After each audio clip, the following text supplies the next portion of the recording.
BFM Business, BFM Crypto, les pros. Guillaume Sommerer.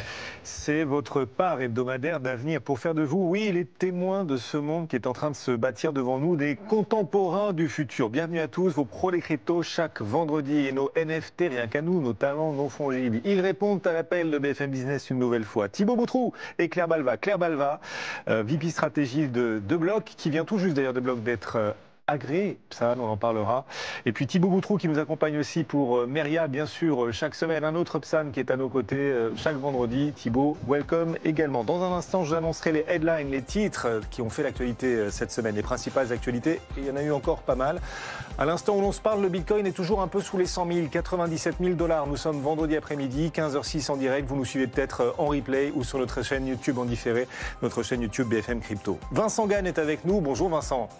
Bonjour Guillaume. Analyste technique indépendant. Vincent, donc 97 000 $ le Bitcoin aujourd'hui. Cette difficulté quand même, alors tout est relatif, hein, ça fait que quelques jours, mais cette petite difficulté à franchir le seuil des 100 000 $ représente-t-elle un risque? Est-ce qu'elle montre les limites potentielles du bull run en cours d'après vous?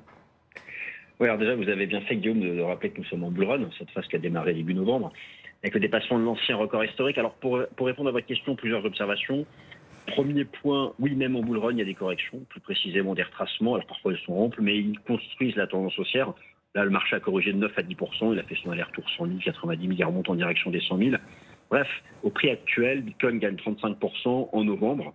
C'est à peu de choses près, c'est la moyenne de ce qu'il gagne au mois de novembre depuis 2010.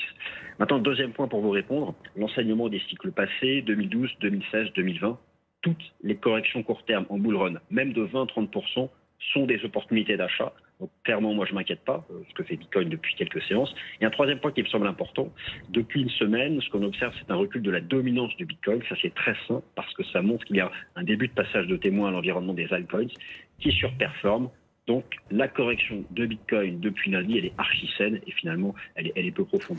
Et donc, pour vous, ce bull run n'est pas menacé du tout. Quel est votre scénario technique du coup à court terme et pour fin décembre, par exemple, Vincent? Alors, cette consolidation sous les 100 000 $, vous allez voir qu'elle ne va pas durer très longtemps. Toutes les incursions entre 85 et 95, ça se paye. Et moi, ma conviction forte, vous savez bien, cher Guillaume, c'est que le marché dépasse les 100 000 $ au plus tard mi-décembre. Ah oui, avant mi-décembre. Bon, ben, rendez-vous est pris. On vous retrouvera d'ailleurs. On vous retrouve tous les 15 jours. Donc, on arrivera à peu près sur cette échéance, effectivement, de mi-décembre. Merci beaucoup. Vincent Gann, régulièrement à nos côtés. Alors, on va parcourir donc l'ensemble des actus qui ont fait cette semaine crypto. Et on se demandera quand même sur le Bitcoin qui bat record sur record, quelle est son utilité collective. On répondra à un auditeur en fait qui semble encore assez dubitatif sur Bitcoin. Ben, on lui répondra. Il nous a interpellé cette semaine. Quelle utilité collective pour Bitcoin? C'est à suivre dans un instant. On parlera aussi d'Allianz qui, de son côté, semble voir une utilité aux crypto puisqu'Allianz fait un pari sur MicroStrategy. On vous expliquera MicroStrategy qui détient les plus grosses réserves privées de Bitcoin au monde. Et puis les États-Unis, justement, les derniers développements. Où en est-on des grandes promesses de Donald Trump qui n'est pas encore arrivé à la Maison-Blanche? Mais voilà, on a une nouvelle nomination cette semaine et notamment celle très importante du futur secrétaire au Trésor. Quel rapport ce secrétaire au Trésor a-t-il aux cryptos? Nos pros des cryptos répondront. C'est votre machine à concentrer l'essentiel. Et cette machine, elle s'enclenche. C'est parti. BFM Business, BFM Crypto, les pros. Avec cette semaine, donc Claire Balva pour The Block. Bonjour Claire. Bonjour Guillaume. Et Thibaut Boutroux pour Meria. Bonjour Thibaut. Bonjour Guillaume. On peut mettre tout de suite les pieds dans le plat? Allons-y. On y va. Alors on met les pieds dans le plat. À quoi servent les cryptos? L'Europe a besoin d'apprendre à peut-être redevenir une puissance. Elle veut toujours être la plus vertueuse. L'Europe, en vrai, ce qui lui manque, c'est la volonté de puissance aujourd'hui. Une remarque que donc nous a envoyé cet auditeur. Il s'appelle Alex. Alors il nous a envoyé sa remarque sur le Félix BFM Bourse, mais elle est valable et surtout elle vous concerne vous, les pros des cryptos. Voilà son message. Je vous le dis tel quel, et vous répondrez. Alors que la guerre frappe à nos portes, nous dit Alex, que le pays et nos entreprises ont besoin de retrouver l'élan, on a besoin que l'argent serve à financer nos besoins concrets, en tant que nation, en tant que continent, face aux périls, face aux menaces extérieures, géopolitiques et tout simplement face aux défis technologiques. Le problème des cryptos, dit cet auditeur, c'est qu'elles éloignent l'argent de tout ce qui justement permettrait de financer tout cela. J'investis en bourse, nous dit-il, je finance des entreprises. J'investis en private equity, pareil, j'investis et je finance des entreprises. J'investis en assurance vie, je finance l'État. En crypto, nous dit Alex, qu'est-ce que j'apporte à la collectivité finalement? C'est la question et le message qu'il nous a envoyé cette semaine. On était curieux de savoir comment vous répondriez à cette question. Thibaut. Ouais, c'est une grande question. Il y a même presque plusieurs questions dans la question et ça mériterait développement. Je pense que dans ce qui a été dit au tout début de la question, il y a presque que la réponse, c'est-à-dire l'Europe a besoin de redevenir une puissance. Aujourd'hui, elle a perdu de sa superbe, notamment parce que en termes de souveraineté, on est dépendant de nombreuses autres puissances et naturellement sur le domaine technologique, c'est peut-être l'un des sujets sur lesquels on est le plus dépendant, parce qu'à un moment donné, quand il fallait investir dans les nouvelles technologies, on l'a peut-être pas fait, ou en tout cas pas assez, et on se repose la même question aujourd'hui avec des nouvelles vagues de révolution technologique qui arrivent. Donc la blockchain en est une, les cryptos en sont une également, l'intelligence artificielle en est une, et on voit déjà aujourd'hui que dans d'autres zones géographiques, on accélère sur ces sujets. On en parle beaucoup en ce moment des États-Unis, on voit les BRICS qui sont aussi en train de se poser beaucoup de questions sur la blockchain et sur les cryptos pour s'émanciper du dollar, pour gagner aussi en autonomie, et justement dans le contexte dans lequel on est, c'est peut-être pas déconnant de retrouver de l'autonomie à travers ces nouvelles technologies. Donc voilà, la question, je la poserai plutôt dans l'autre sens, c'est à côté de quoi on passe si on décide de ne pas investir dans ces technologies-là. Oui, je suis investisseur, je suis investi en bourse ou dans le private equity, je finance directement des entreprises. Je finance qui si je mets de l'argent en bitcoin, concrètement ? On finance un protocole, on finance une industrie. En fait, ce qui est étonnant, c'est que dans cette question, il dit il y a plein de périls géopolitiques, par exemple, mais il n'en déduit pas que les cryptos sont justement là comme une sorte de système alternatif en cas de péril politique, économique. En fait, les cryptos, c'est justement l'adaptation face aux dangers qui existent dans ce monde. Et il y a plein de gens qui achètent, alors notamment du bitcoin, mais pas que, parce qu'ils sont inquiets, parce qu'ils ne croient plus dans la résilience des États, parce qu'ils ne croient plus dans une grande stabilité économique. Et donc, ils se rabattent sur Bitcoin parce qu'ils se disent l'économie centralisée telle qu'on la connaît et nos systèmes politiques risquent de s'effondrer. Ouais. Le Bitcoin est un repli, du coup ? Plus qu'un investissement dans les besoins collectifs, le Bitcoin est un repli individualiste ou pas ? Alors, il y a des gens qui le voient comme un repli individualiste, bien sûr. Ils achètent du Bitcoin parce qu'ils ne croient plus dans les systèmes qui existent aujourd'hui. Maintenant, si vous demandez à MicroStrategy ou à d'autres investisseurs institutionnels, je ne suis pas sûr qu'eux achètent effectivement ce qu'ils considèrent être un repli. Ils achètent un investissement comme ils investiraient dans des actions. Oui. Et derrière Bitcoin, la crypto, il y a une blockchain également. Et vous le disiez, des projets derrière que Bitcoin participe à bâtir. Oui, tout à fait, exactement. Il y a plein de projets qui servent plein de causes différentes, qui sont parfois des entreprises, parfois totalement, parfois décentralisées. Donc après, il faut aussi choisir ses causes. Et la réalité, c'est que derrière, à quoi je sers collectivement, si individuellement, entre guillemets, on s'affaiblit ou en tout cas on n'est pas fort, ce sera très compliqué aussi d'être fort en tant que pays et en tant que continent. Donc il y a aussi ce sujet-là. Et si les gens ne s'embarquent pas de cette révolution et que d'autres le font ailleurs, naturellement, ça va à terme enrichir le pays de manière plus globale, créer de l'emploi, créer de la croissance, etc. Alors, est-il décorrélant le Bitcoin ? C'est une autre question qu'on nous pose parfois.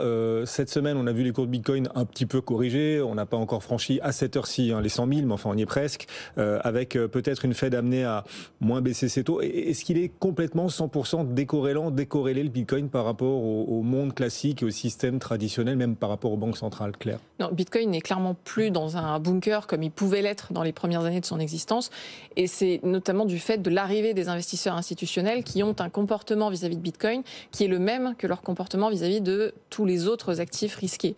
Et donc, selon les mouvements, par exemple, des taux d'intérêt directeurs, selon les primes de risque à terme, selon plein d'indicateurs en fait, macroéconomiques, ces investisseurs vont ajuster les montants qu'ils vont mettre dans les actifs risqués et donc dans Bitcoin. Donc très clairement, pour répondre à votre question, Guillaume, non, Bitcoin n'est pas décorrélé des liquidités globales qui existent sur les marchés. Il est de plus en plus corrélé. Ça ne veut pas dire qu'il se comporte exactement de la même manière que la bourse ou que les métaux précieux. Oui, il est diversifiant. Il reste un actif de diversification dans les allocations. Et c'est comme ça d'ailleurs que ceux qui sont des professionnels de l'investissement conçoivent le Bitcoin. Diversification, toujours très très utile de diversifier. On parlera des États-Unis bien sûr dans un instant, mais juste avant, il s'est passé quelque chose d'intéressant cette semaine. C'est pas très loin de chez nous, au Maroc. Je ne savais pas que le Maroc considérait les cryptos comme quelque chose d'illégal. Ben si, et en fait finalement le Maroc va peut-être s'y ouvrir aux cryptos puisqu'un projet de loi prévoit de les légaliser, Claire. Oui, ça fait plusieurs années en fait qu'on en parle beaucoup au Maroc et cette question, elle me rappelle une banque marocaine avec laquelle j'avais travaillé il y a quelques années et qui justement me disait déjà à l'époque que le régulateur marocain réfléchissait à un cadre réglementaire sur les cryptos. Alors pourquoi ? Parce que certes c'était illégal, mais en fait il constatait qu'il y avait quand même plein de gens qui s'échangeaient des cryptos, qui les achetaient au marché noir, qui avaient des portefeuilles en self-custody, qui avaient des groupes Facebook pour s'échanger de la crypto. Et même les banques elles-mêmes constataient qu'il y avait des flux bancaires entre individus qu'elles suspectaient d'être liés à des échanges crypto. Maintenant, toute la question, c'est quel cadre réglementaire. Alors, le Maroc voit bien que l'Europe arrive avec MiCA, qu'il va y avoir un cadre réglementaire aussi aux États-Unis.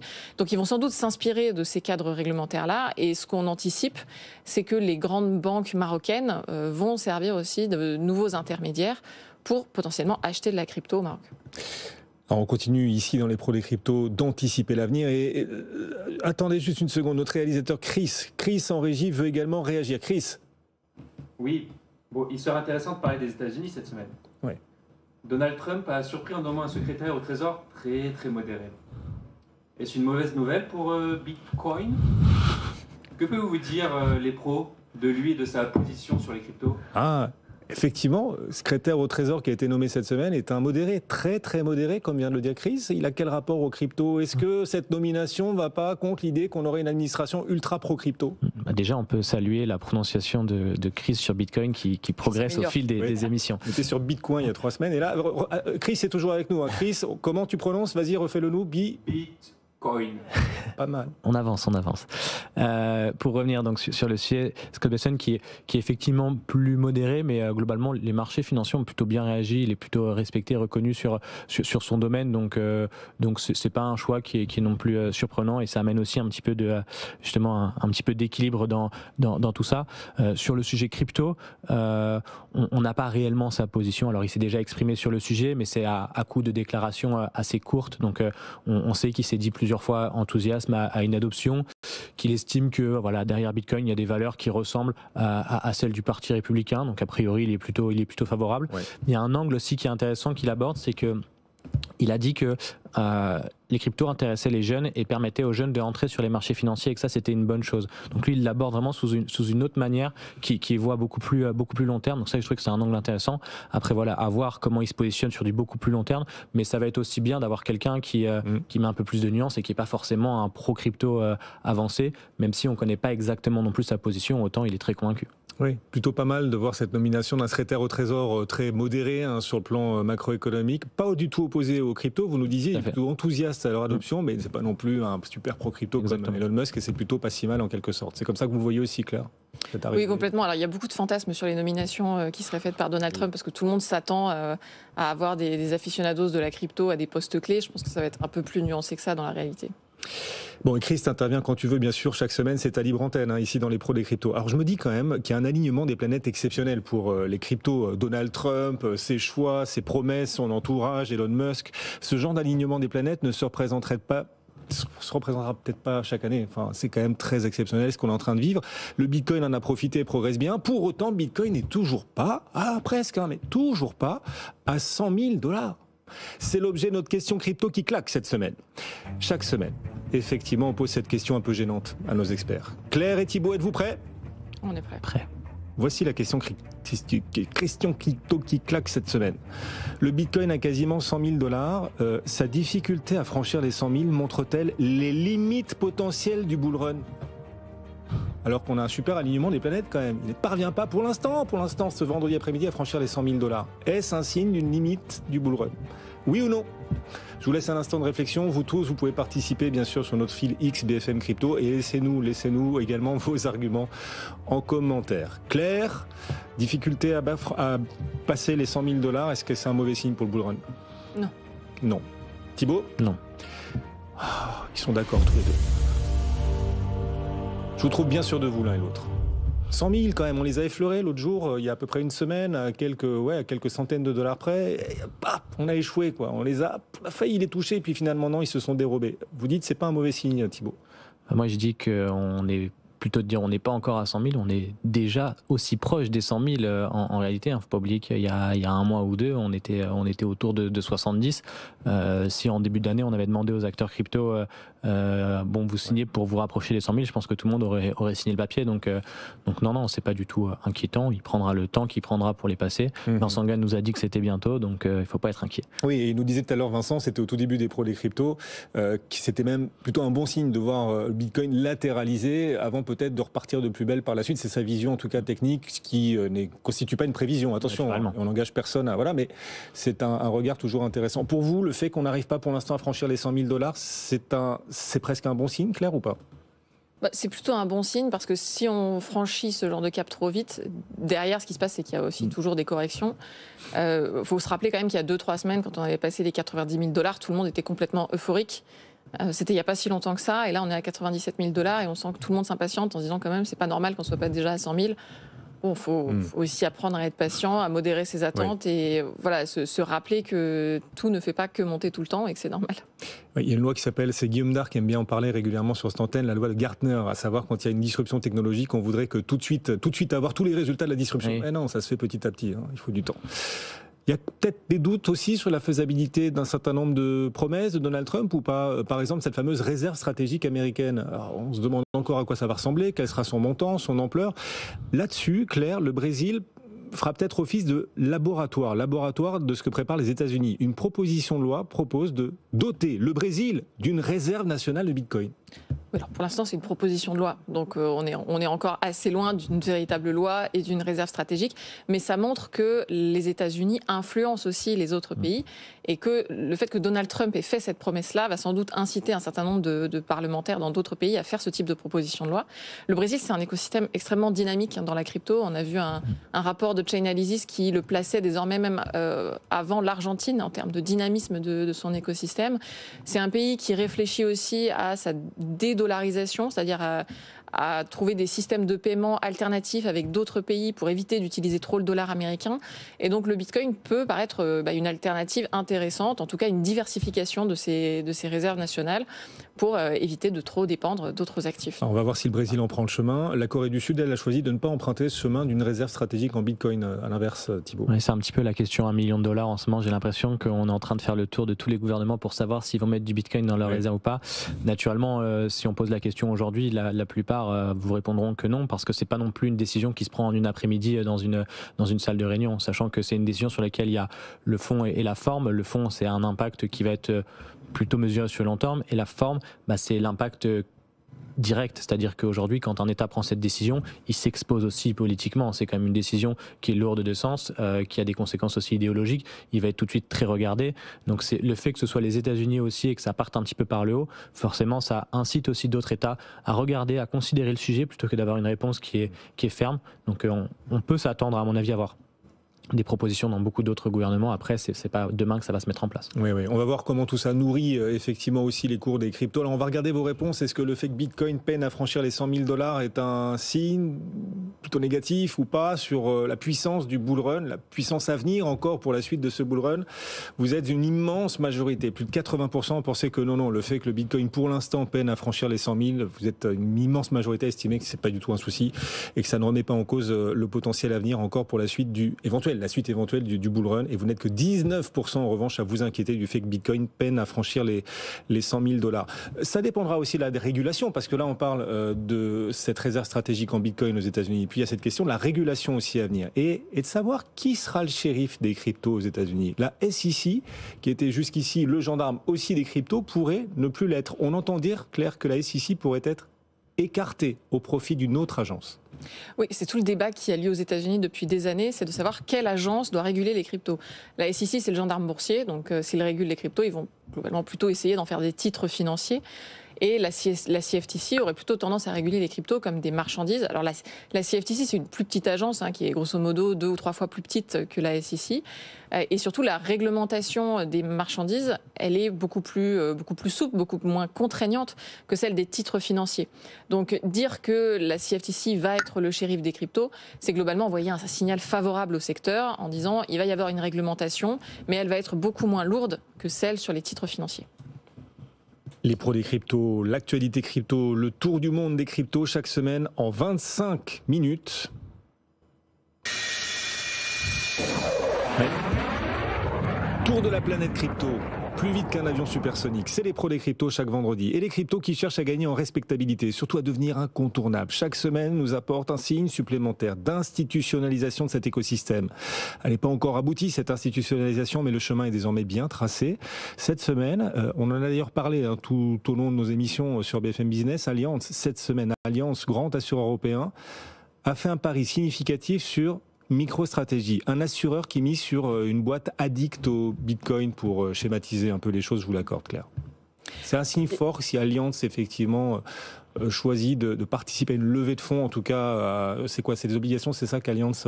C'est ça, c'est des obligations de MicroStrategy. Alors il y a des informations contradictoires, mais ils ont quand même investi un montant... Voilà, c'est en centaines de millions d'euros, donc c'est quand même un montant très important. Ce qui me fascine, c'est que là, depuis le début de cette émission, on ne parle que de Bitcoin. Et donc c'est vraiment un concours là pour savoir quel gouvernement, quel État, quel acteur privé, quelle institution va de nouveau investir dans Bitcoin. Et donc Allianz, qui est le plus gros assureur en Allemagne, a décidé d'investir dans MicroStrategy. Mais MicroStrategy, c'est une sorte d'intermédiaire. C'est un peu comme s'ils investissaient dans Bitcoin. Mais en achetant des obligations de MicroStrategy, c'est peut-être plus facile d'un point de vue technique, d'un point de vue comptable. Ah oui. C'est plus acceptable aussi pour eux que d'acheter très directement du Bitcoin. Intéressant, hein. Effectivement, Allianz qui, voilà, comme ça, met des centaines de millions sur MicroStrategy. Bon, l'actualité de la semaine, elle est aussi judiciaire. Tiens, cette actualité judiciaire, elle nous apporte aussi l'occasion de faire de la pédagogie. On aime bien ça.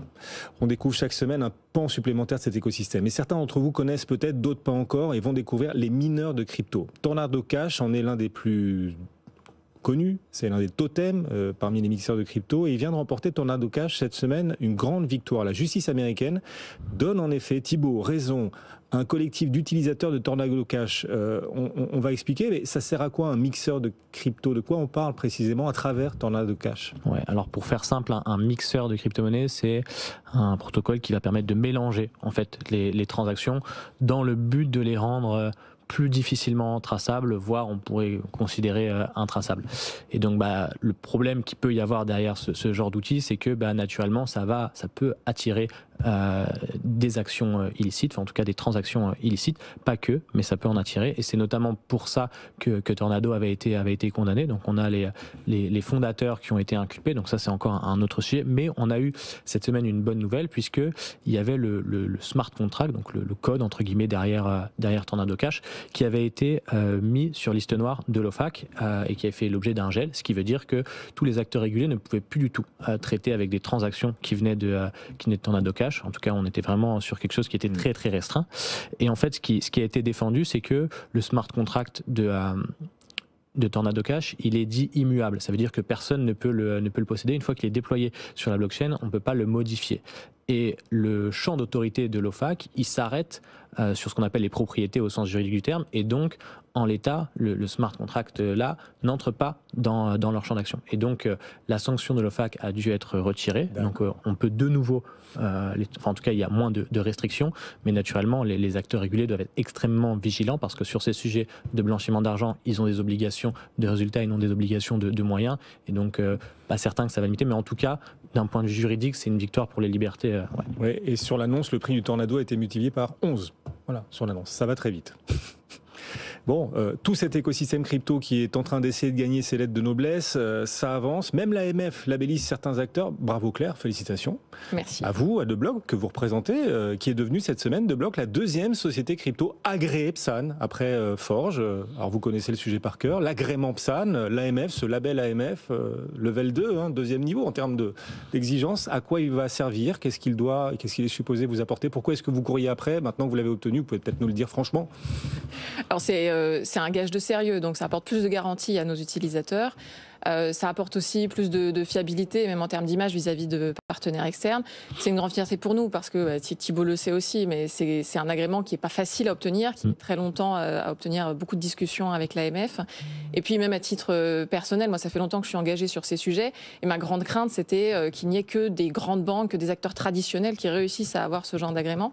Donc c'est une grande fierté pour un acteur comme DeBlock de parvenir à avoir ce sésame-là.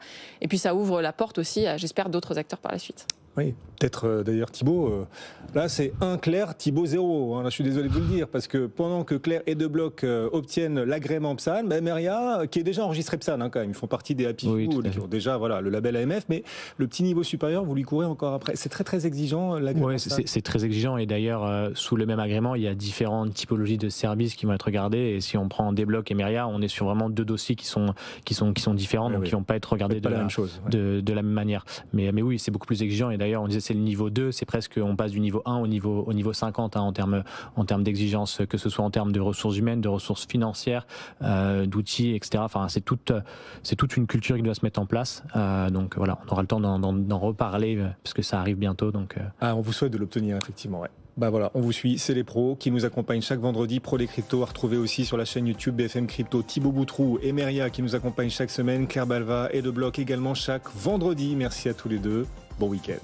Merci beaucoup. BFM Business, BFM Crypto, les pros.